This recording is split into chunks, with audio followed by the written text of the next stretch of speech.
grew up in Gary, Indiana, which was the murder capital of the world at that time. And I've dealt with my trauma, and we put up with each other.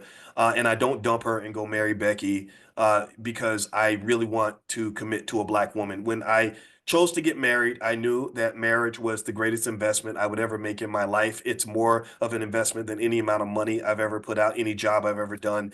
I'm dedicating my life to something and someone, and it would not have made sense to me based on my definition of blackness to say, yeah, I'm pro-black, I'm bliggity black, y'all. But then when it comes time for me to make the biggest investment of my life, I turn and I invest in a white woman. I don't think that would make sense. I'm not making fun of you if you married a white person. Don't worry. I'm not gonna attack your spouse or anything. I get it. You follow, so don't think I'm judging you. I'm judging myself.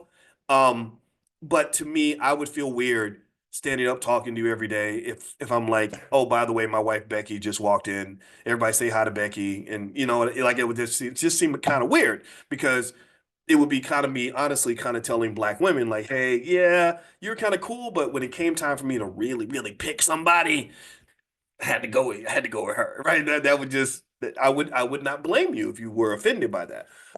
Pro-blackness means that I love being in the lives and supporting black children, whether they're my kids or not.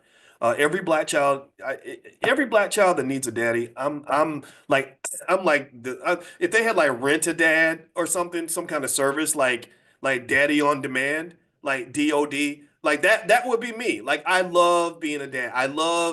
I think being a dad is like being a king. It's a beautiful. You're a king. You're a teacher. You're a leader. You're a mentor. Like, and if you carry yourself the right way and you go hard and you give encouraging words, like they love it, and you're helping them, and it feels good. I love being a dad. I love I got my daughter, but I also have other kids, and I just pick them up, man. I don't know.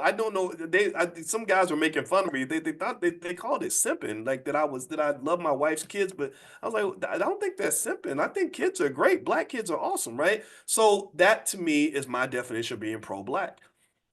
Every resource that I have, from my money to my time to my love to my doctorate, gets invested in the black community. I am an investor to the very core of my soul.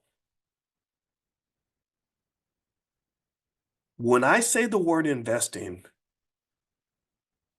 it's a word that is like 12 dimensions deep for me because I've studied it for so long. So when I say investing, I ain't just talking about money. I told y'all this. Most investing is not money. But remember, you're talking to a person who specializes in investing. So for me, the word investing is very deep. And what I concluded beyond any reasonable doubt is that if you want to achieve something, somebody has to make an investment. And you got to figure out what's your ROI, and you have to have a measure. You have to be able to measure.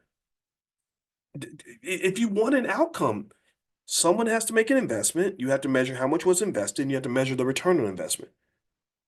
You can't just talk about it. You got to be about it. So I will just tell you, I think that what I love about Malcolm X, let's end on that. But what I loved about Malcolm is that Malcolm didn't just talk about it. Malcolm, he was about it.